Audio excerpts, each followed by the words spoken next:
love to expose everything you won't admit. And action. This entire video is based on a true story. When I do like motivational speeches or even tell myself like, love yourself and you should love yourself. This is Lily Singh.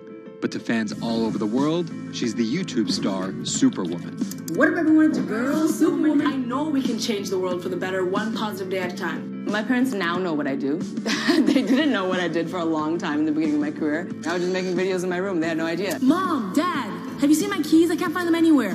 Because you're always on phone. Until someone called them, like a family member from another part of Canada, was like, Canada. Is your daughter making videos? And the mom was like, I don't know, Lily, are you making videos? Just making videos grew into an entire career. Today, Lily's YouTube channel has some 12 million subscribers, over 2 billion views, and guest stars like Michelle Obama, Dwayne "The Rock" Johnson, and Seth Rogen. I think a lot of young girls are raised to believe that you're gonna go to school and then graduate and then get married and then get a job and have kids. And Lily was on that path, all the way through a psychology degree at York University in Toronto. But when she started thinking about a career, I started to immensely panic and think something was wrong with me because I tried to figure out my life and it wasn't working in that straight line. It was 2010, and YouTube was only 5 years old. I thought nothing of YouTube. I was probably the last person in my circle of friends to discover YouTube. And I remember when I did, I thought, this is so strange. There's people making videos in their rooms and other people are watching them. So she figured, why not give it a shot? I one day posted a video because I was sad and I wanted to be creative and happy. She didn't know how to edit video or write scripts, so she winged it. It was so bad and so cringe. And my expectation was literally nothing. I was like, I'm gonna put this video up. A couple of my friends are gonna watch it, probably make fun of me, and that's gonna be the end of this.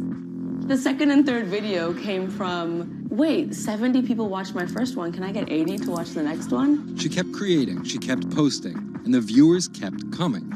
Lily had found an audience. A lot of the comments were, oh my God, there's a brown girl on YouTube. More specifically, Indian. Lily's parents immigrated to Canada from India, and Lily was born and raised in Scarborough, near Toronto. My home life was awesome. My parents, even though I portrayed them to be quite strict in my videos. Oh, Lily, where's the rest of your skirt, huh? I teach you like this, to walk around like this, showing everything to everyone? They actually aren't like that at all. They're pretty modern and pretty cool. Your dress is short. Don't know what for. And were pretty lenient with me. I mean, I got away with a lot of things. I was a brat. I was a brat. She had a different idea of what she wanted out of life than other kids. In a grade school graduation slideshow, her classmates said they wanted to be lawyers and doctors. And then I came up and I was like, rapper. Making out with your friends, man. But then you say that you hate hoes. I could just feel my parents being like, why? Because that's just not something women really did in the Singh family. I know there was a ton of people that weren't happy about my birth being a female, so I think, and that's some real-ish, but it's a real thing. The best thing I could have done to prove to so many people that didn't want my mom to have a daughter was to become Superwoman. What up, everyone? It's your girl, Superwoman. It was the name of Lily's favorite hip-hop song by Lil Mo featuring Fabulous. I love the song so much because it was one of the only songs at the time that was an empowering female song, where Lil Mo's going on about, like, I will save guys with my superpowers, and I will save girls with my superpowers, and I am the Superwoman. I thought, this name that I've had for so long that empowered me when I was younger, I'm gonna make this my screen name. Maybe there should be a new series. Superwoman didn't just burst onto the scene overnight with a viral video. It was a steady climb fueled by hard work. The moment that I thought this is going somewhere and this could be a career was the first time I performed internationally. It was in India. And it was the first time where I was truly across the world and people knew my videos. Singh has transformed herself from a bratty kid to an internet personality to a media mogul. She starred in a feature film, A Trip to Unicorn Island, in 2016. And her book, How to Be a Boss, hit the New York Times bestseller list in 2017 while she was on a 30-city international tour. Lily started out with the goal of getting millions of subscribers and financial security. Hurry the hell up. But after surpassing those goals, success has new meaning. I've really come to terms with the fact that my definition of success is what's the best legacy I can leave behind. And it's not the number of views and the number of subscribers. It is the number of people that can say, this girl changed my life or changed something in my life positively.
CTE is often found in the brains of deceased athletes, military veterans, and others with a history of repetitive brain trauma. Hundreds have donated their brains to the VA Boston University Concussion Legacy Foundation Brain Bank. This is a former NFL player who died in his early 70s, and this is a veteran who also died in his early 70s. Dr. Ann McKee dissects these brains. The hippocampus and the mammillary bodies are very important for memory. I can see that they're slightly affected. McKee recently dissected the brain of former New England Patriots player Aaron Hernandez, who was convicted of murder and later committed suicide. You'll see right away that the brain is showing signs of shrinkage. You can see the crevices in the brain that you can't see in the normal. McKee says Hernandez's severe case of CTE impacted his decision-making, depression, and ability to control rage and aggression. Right now, she thinks we're underestimating how many people have CTE. We were able to distinguish between CTE and controls and CTE and Alzheimer's disease. The next question is, can we do this in the blood, and can we do this in living people? And we aren't there yet with those answers. But the need for a diagnosis in the living is motivating companies such as Quanterix in Lexington, Massachusetts, to work faster on technology that could diagnose concussions and CTE in as few as 30 minutes. Kevin Rosovsky is the CEO. It's like a high-powered microscope. And so by doing that, we can see little biomarkers that you couldn't see before in the blood. Quanterix received a grant from the NFL and just went public. Since then, its stock is up more than 40%. The company sells a machine called Simoa for $175,000 to other biotechs, hospitals, and researchers. And for the first time in history, we're able to see brain health in blood, and that's a major breakthrough, and that's leading to less invasive testing, and we've already been able to see evidence of concussions, and there's the beginning evidence of being able to see the accumulated effect of concussions. Quanterix is also trying to detect Alzheimer's disease, multiple sclerosis, and ALS. Rosovsky says he thinks diagnosing concussions will be easier than diagnosing CTE. Diagnosing CT in the living probably is a couple years away. We're real excited to see the progress, but reducing some of that work into actual tests in the laboratory takes time. There's regulatory approvals. There's a lot of red tape that you have to go through. Also in this race to diagnose CTE in the blood are Athlon Medical and Exosome Sciences. And New York's Mount Sinai Hospital is scanning for the disease in the living. But it's just one step in a series of questions for those with serious head trauma. There's still no cure for CTE. Even if we had a great idea for a treatment, there's no way to test whether it's effective or not. So that's the enormous advance that we'll get if we can develop a biomarker for this disease. In Boston, Ann Mostu, Bloomberg News.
Wine is a $300 billion global industry where one person's opinion can make fortunes or break them. That's because of this man, Robert Parker, and his newsletter, The Wine Advocate. For 3 decades, he dominated as the world's most influential wine critic. Now Parker's protege is building an empire of his own. Antonio Galloni runs Venice. Antonio, tell me, what are you trying to build at Venice? Well, at Venice, we started with the idea in 2013 of building a world-class platform. We have a database of about 250,000 professionally written reviews. On Delectable, we have 7 million user reviews. Through Delectable, we also have a partnership with Whole Foods and several other partnerships that we can't announce just yet. And when you put that all together, what we have is something that no other company in our space can even come close to. Do you think of yourself as the next Parker? Not at all. Why? Because Steve Jobs said you can't live your life trying to be somebody else.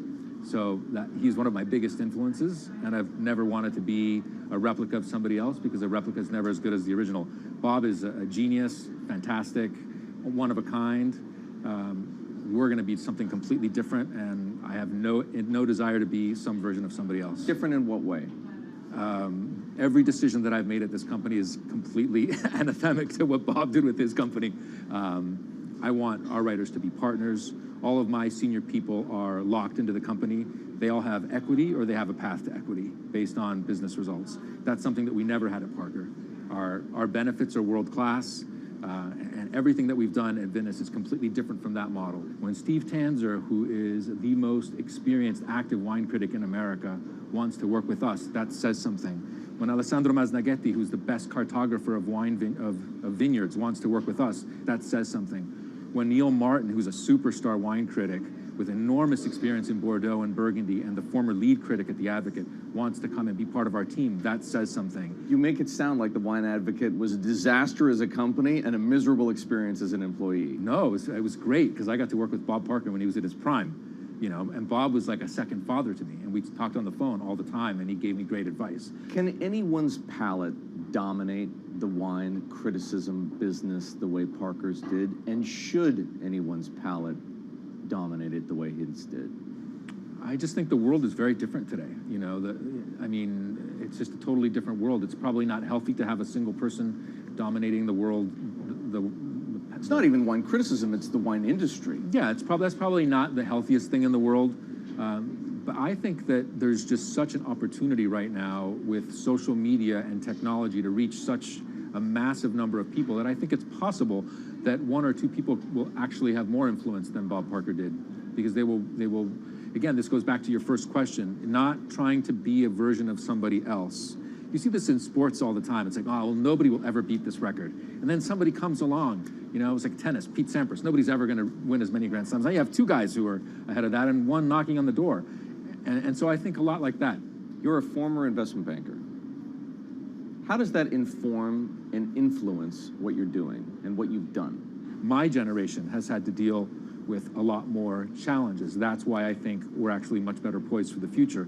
My first job in finance, the first thing that happened was long-term capital, 1998. Then the tech bubble melted down. Then there was a mutual fund trading scandal. You know, that was all like within about 5 or 6 years. And these are the things that I had to deal with as a young executive.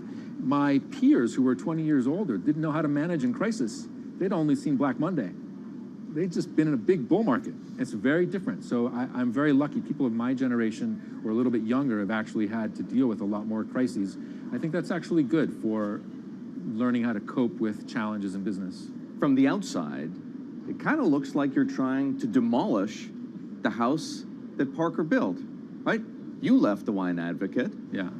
You merged with one of his chief rivals. Yeah. And you just hired his successor, Neil Martin. Mm-hmm. So are you? I think what that says is that all the best people want to work at our company. And that's really what we strive to create starting in 2013. We wanted to create a world-class company that would attract the best-in-class talent, and not just on the content side, on the technology side, on the digital side, our office, and at every level, what we're trying to, we only hire superstars, and we're looking for those superstars.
In the world of professional wrestling, there's something called a swerve. Hulk Hogan has betrayed WCW. Some examples. These tag team partners are called babyfaces, or the good guys. Then one of them swerves when he super kicks his tag team partner in the head, quickly assuming the role of the bad guy, or what the wrestling world calls the heel. Are you kidding? What a despicable act that was! Or a match is almost lost when, what's that? The superstar wrestler appears out of nowhere sprinting down the aisle to save the match. That's the Warriors music! That's the Ultimate Warrior! That's a swerve. So it should go as no surprise that World Wrestling Entertainment, known as the WWE, the most popular brand of sports entertainment in the world, is prepared for any swerves that come their way. So here's the story of how the WWE learned to see the swerve coming.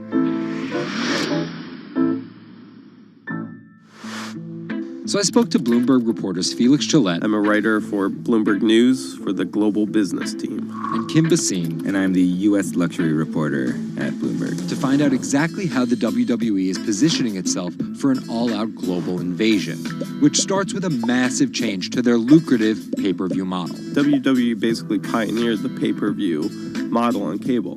I remember as a kid, when the pay-per-view events came up, all of our friends would scramble around and try and get one of the parents to pay for it. But in 2014, they took a huge risk. They saw a little bit sooner than some of the other entertainment brands that where this whole thing was moving was away from cable and satellite television and towards on-demand streaming video apps. They made this risky decision, in essence, cannibalizing that pay-per-view model, which they had essentially built. And after some early turbulence, it's working. Roughly 1.5 million people are paying $9.99 a month for the WWE app, making it the 5th most popular streaming OTT service. This adapt-or-die approach is in the WWE's DNA.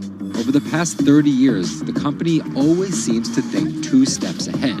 In the early 90s, WWE was at its most threatened when Ted Turner took them on with WCW, which stands for World Championship Wrestling. And back then, the WCW was winning the ratings war.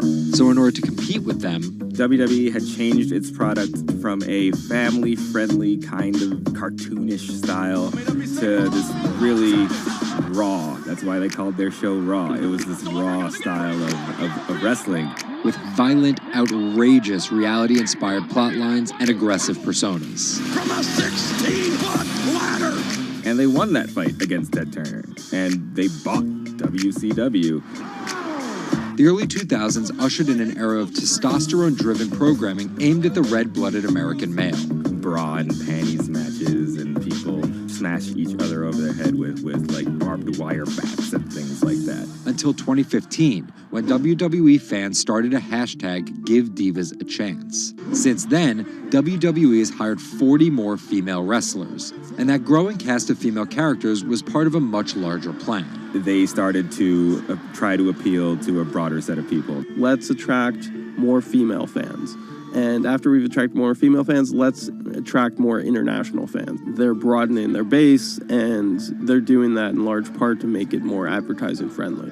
And not just friendly to advertisers. They're trying to build up their fan base in China. They're trying to build up their fan base in Europe. They, already have a pretty good fan base in India. India is a place where they already have an established wrestling culture. Because of the gigantic Indian wrestler, the Great Khali.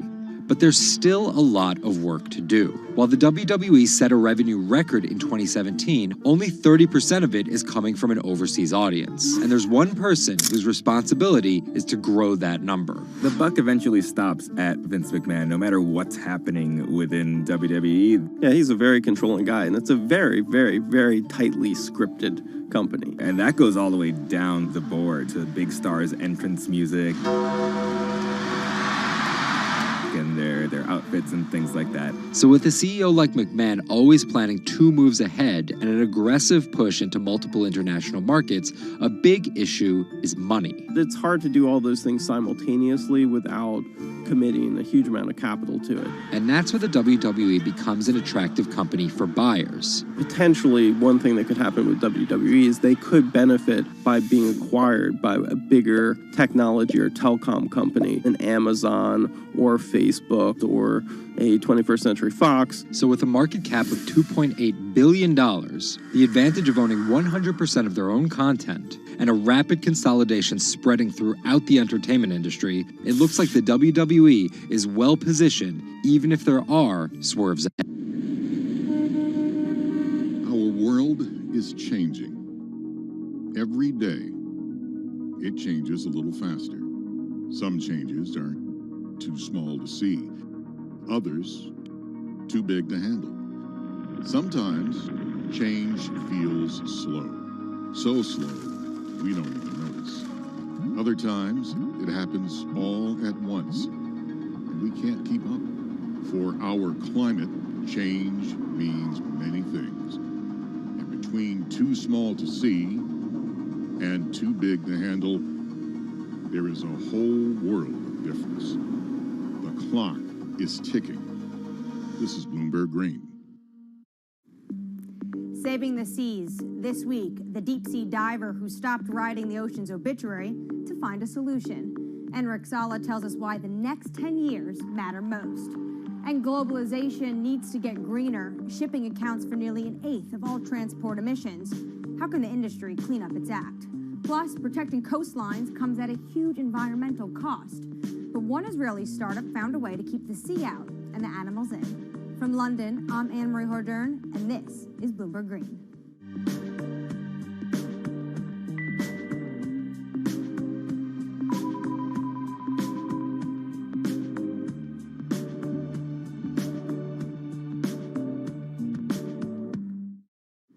After more than a decade of studying the ocean as an academic, Enric Sala realized he was writing the ocean's obituary. He quit his job and became a full-time conservationist. As an in-house explorer for National Geographic, he's clocked more than 5,000 open water dives. He's also founded Pristine Seas, a project that combines exploration, research, and media to lobby countries to protect their oceans. To date, it has helped create marine reserves equivalent to half the size of Canada. I spoke to him about his mission and why it's so urgent. The state of the world's oceans is really bad. We have lost 90% of the large fish in the ocean. Sharks, groupers, cod, tuna. More than half of the fish stocks are overfished, which means that we are taking them out of the water faster than they can reproduce. More than half of the ocean is affected by industrial fishing, and global warming is killing coral reefs all around the world. The ocean is in a trajectory of decline. Can you just visualize for our viewers who never get to see the kind of things you are able to see, what an ocean and healthy ecosystem looks like versus one that's next to a bustling economic and industrialized area? Coral reefs in the United States, in the Florida Keys, are down to only 2% of what they used to be. Before, 80 to 90% of the bottom on a coral reef in the Caribbean was covered by live coral. Now, Florida Keys have only 2%. The average in the Caribbean is about 5% of the bottom covered by live coral. The rest is covered by slime and seaweed. And most of the fish you can see are this big. And it is very, very rare that if you jump into any place in the Caribbean at random, you see a shark. It's very, very rare. Now, let's go to Millennium Atoll, for example. An atoll that is uninhabited and fished south of the equator in the Central Pacific, belongs to the Republic of Kiribati. 2009, we conducted the first underwater expedition to this island, and I still remember the first time. Jumped over the side of the boat, and as soon as the bubbles cleared, I was surrounded by 15 gray reef sharks. After a couple minutes, the sharks decided that we were boring, and they went back to do their thing. And you look down, 90% of the seafloor is covered by thriving coral, and it's full of fish, and a sea turtle comes by. Now, this abundance that we rarely see anywhere except in well-managed marine reserves. This is what the ocean used to be like, and this is what we have learned from going to these pristine places. And you write in your book that you're writing the obituary of ocean life. What's the cure? The cure is doing less harm. Basically, there are three things that we are doing to the ocean. One is we are taking fish out of the water faster than they can reproduce. Two, we are turning the ocean warmer and more acidic because of man-made climate change.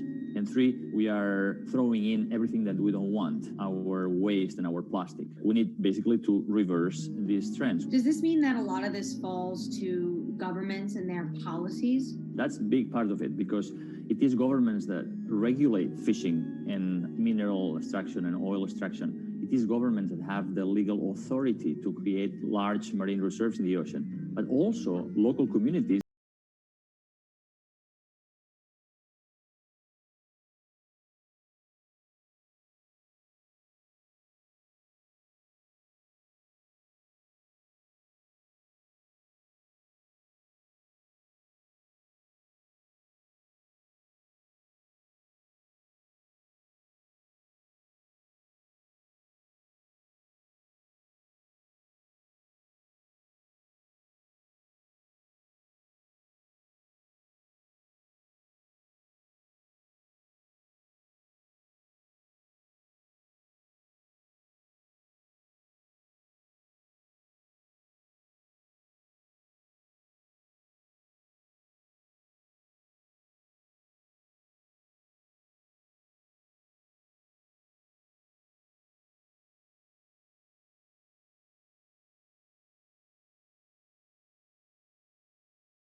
System. We are not talking about something that is apart from us. We are not apart from nature. We are a part of nature. So these 10 years are probably the most critical in the history of humanity. The most accurate measurements of changing oceans will come from space. While Enric Sala explores what lies beneath, a new satellite is giving us data from above. We'll learn more about our oceans and climate change, but from space. A new satellite's been launched from California. Its mission, track the accelerating rise of sea levels. Well, the main instruments on board include a dual-frequency radar altimeter. And this is the primary instrument of the mission, and that's the one that's measuring sea surface height, significant wave height, and wind speed over the ocean. And from those measurements, we can actually have the superb measurements that we expect of sea level rise. Data gathered from Sentinel-6 will be used alongside information from other satellites to build as complete a picture of the oceans as possible. With a long record, we can precisely measure the acceleration. We eventually can detect new regime, tipping points. For example, if there is a runaway in the melting of Greenland or Antarctica, sea level will record this runaway change because it is an integrator of all changes that are occurring in the climate system. So we will be able to see some change, big change in the global climate. The National Oceanic and Atmospheric Administration expects that sea level rise will increasingly threaten U.S. coastlines. One example, the southern tip of Manhattan is expected to flood 20 to 40 times a year by 2030. 11 of the 15 largest megacities are located at the coast, and this number will double. The number of people living in coastal area will double by 2060. So, knowing how much sea level is rising at the coast and how much it will rise in the future in coastal areas is as obvious. It's obviously a major goal for human beings. Coming up, from sails to steam to oil, the shipping industry is no stranger to change. But how will it navigate the next transition? This is Bloomberg Green.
From Bloomberg's European headquarters in London, I'm Anne-Marie Hordern. This is Bloomberg Green.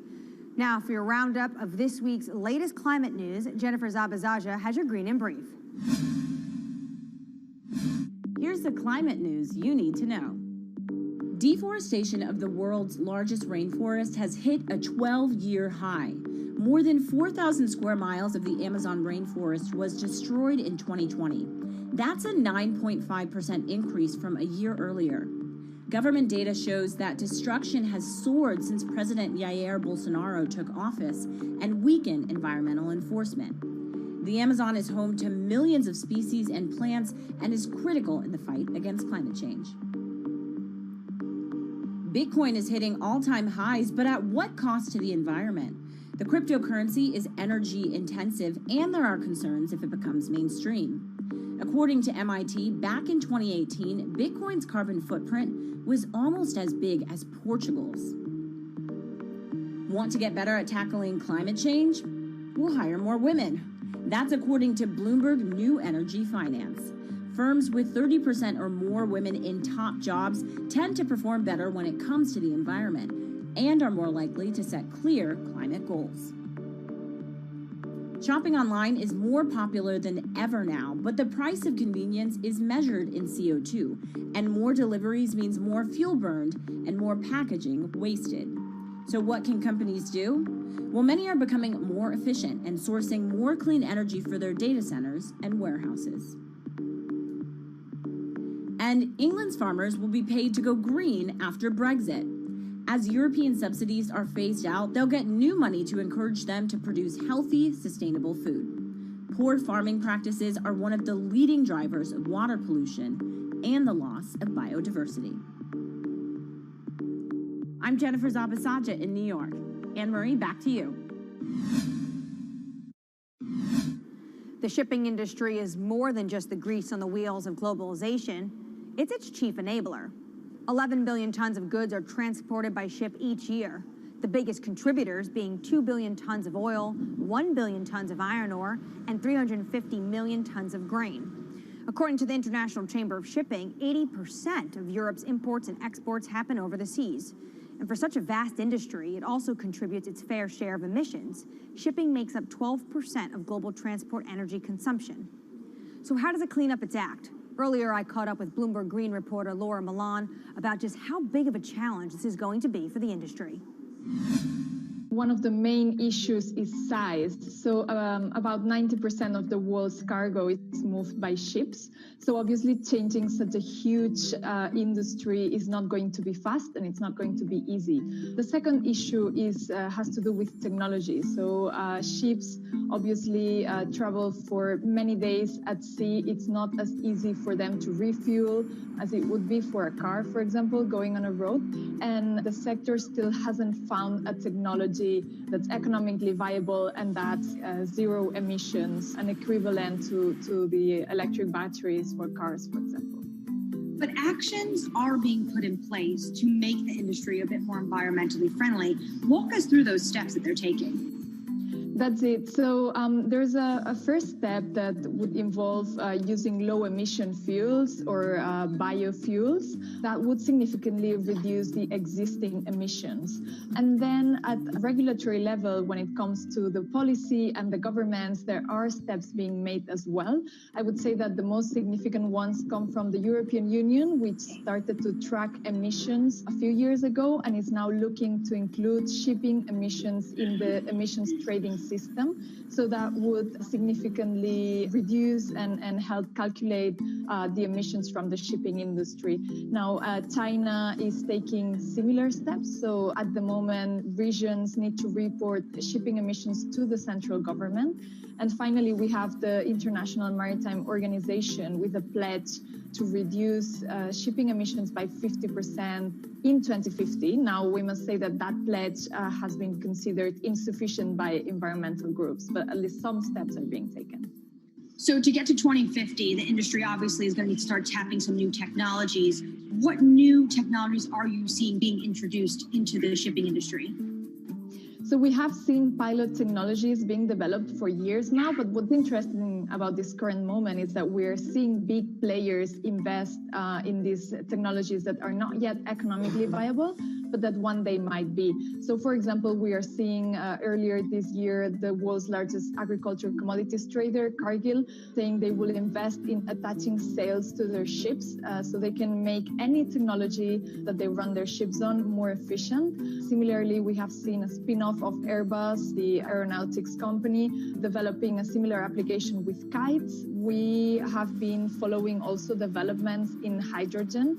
So at the moment, hydrogen fuel seems like a good option, a possible option when it has been developed and when it becomes economically viable. And we have Vestas, for example, the world's largest turbine maker, developing some ships that will be able to run on hydrogen in the near future. Coming up, rising sea levels means humans need to get creative when it comes to coastal defenses. But how do we protect both ourselves and the environment? One Israeli startup may have the answer. That's coming up next. This is Bloomberg Green.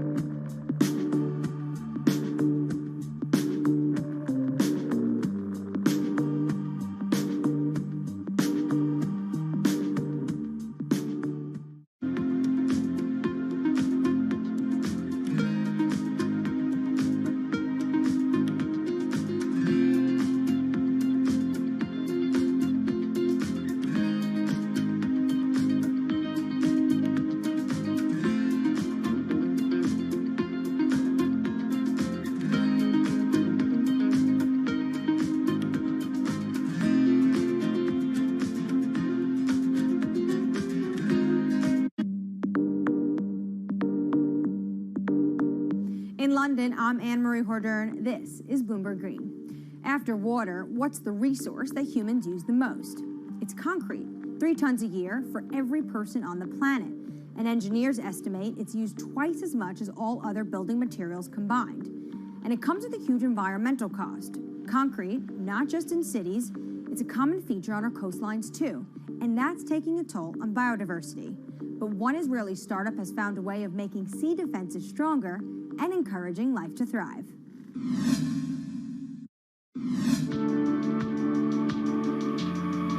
If you take a look at concrete structures like breakwaters or seawalls, the water around them is often clear.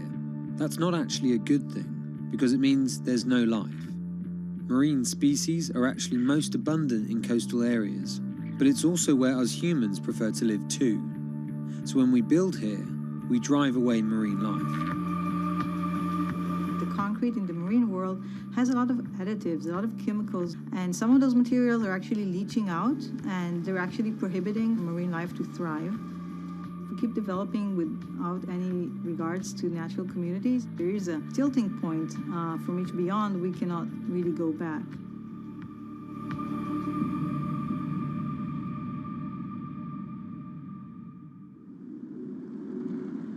In the coastal city of Tel Aviv, an Israeli startup wants to revolutionize our urban coastlines. Their sea defenses are transforming lifeless man-made structures into teeming ecosystems. They do this by replacing standard concrete with their own special cement formulas. As opposed to regular cement-based concrete, e-concrete includes certain elements that enhance the growth of marine flora and fauna of plants and animals.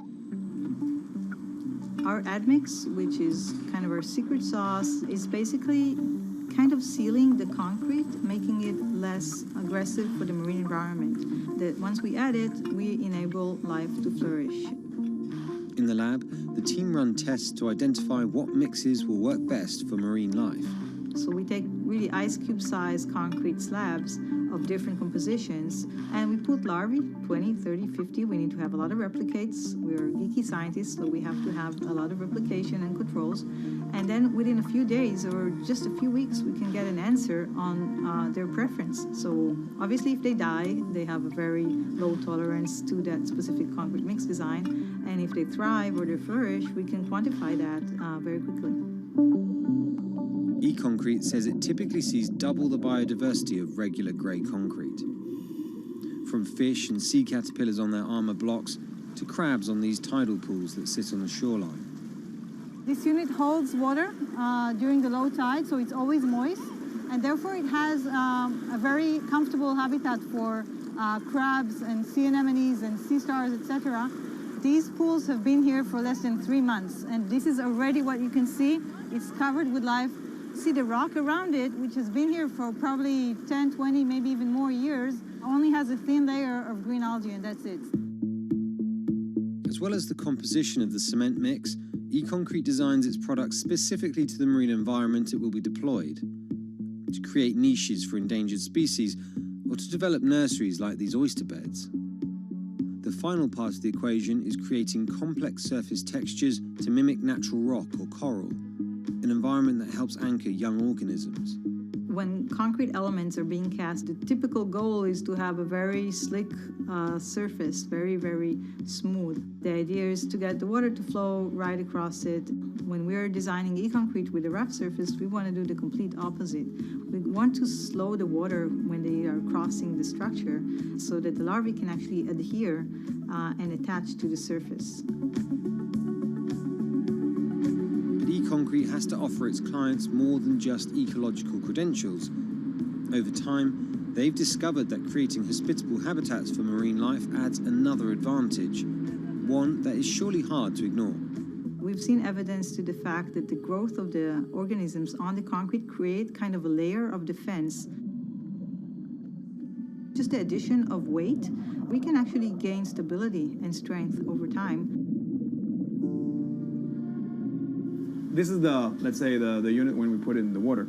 And this is after a year in the water. And what you can see here is all the oysters are completely covering it. We designed the units so they can withstand the forces and perform in terms of structural performance, but they can also be a backbone for ecological enhancement. The company tests its miniature designs in tanks full of real seawater, rocks, plants, and animal life from around the world. What we're looking for is the accumulation of calcium carbonate on the surface of the concrete of different mixes and different designs. This is the process that we call biogenic buildup. So with time, we get a buildup of calcium carbonate that is sourced from marine organisms on the surface of the concrete. And we actually encapsulate the concrete with a natural rock. So when the organism dies, in the case of a coral, it will die, and then another coral will sit on it, and that's how a reef is growing. The hope that our man-made structures could become stronger over time also means better economics. The units require less maintenance and could therefore stay in the water for longer. E-concrete, though, is just a few years old, so it needs more time to really quantify the longevity of its products. But the company are certain their products are better for the environment, and not just in terms of improving biodiversity. We're kind of trying to offset some of that immense carbon footprint of the concrete industry. Construction is responsible for about 11% of global carbon emissions. By adding a biological crust to their products, e-concrete prevents some CO2 from being released into the atmosphere. For every kilogram of calcium carbonate being created by those marine organisms, we're offsetting 120 grams of CO2. So think about building a port infrastructure or a city waterfront that is an active carbon sink. I think that's a great advantage of the technology.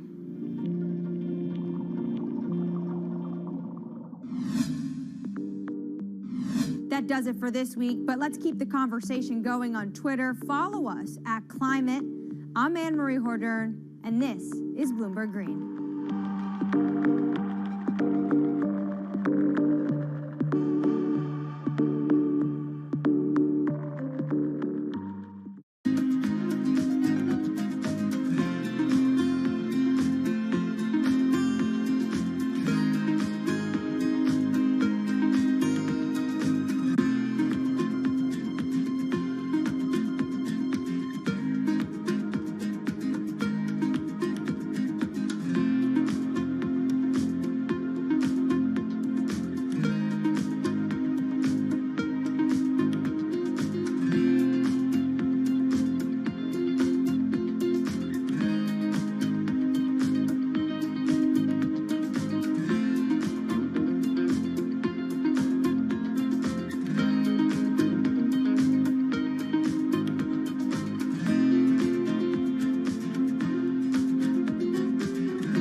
This is Bloomberg Businessweek. Insight from the reporters and editors who bring you America's most trusted business magazine, plus global business, finance, and tech news as it happens. Bloomberg Businessweek with Carol Masser and Bloomberg Quick Takes Tim Stenovic on Bloomberg Radio. Yes, it is Friday, live from the Interactive Brokers Studios in New York. It's Bloomberg Businessweek. I'm Tim Stenovic. Happy Friday, everyone. Carol Masser out again, taking some well-deserved time off today. It is the last trading day of the month, and equity markets are higher. Real estate and tech shares leading the way today. All that in just a minute. The S&P 500 on track to extend its fourth straight monthly rally. That's the longest since August. Coming up on today's show, the big take. A look at Evanston, Illinois. It's the first city to back reparations, and it's meeting a hard reality. Also, more than $14 billion worth of AMC shares have traded hands today, and the stock has been all over the place, from a 38% rally to a more than 8% decline. We're going to explain what the heck is going on with AMC. And speaking of volatility, we're talking all things crypto with Pat Lavecchia, CEO at Oasis Pro Markets. Is increased regulation around the corner? And it's Friday ahead of that 3-day weekend. We're talking wine with David Duncan, CEO at Silver Oak Winery, on how the pandemic has affected the wine industry. All that and more coming up on today's show. In the meantime, let's get a check on this trading day with Charlie Pellet. Hi, thank you very much. Happy Friday, and we begin with a headline from the Bloomberg Professional Service. President Biden's proposed tax hikes are forecast to bring in $3.6 trillion over the next decade. This according to the Treasury Department.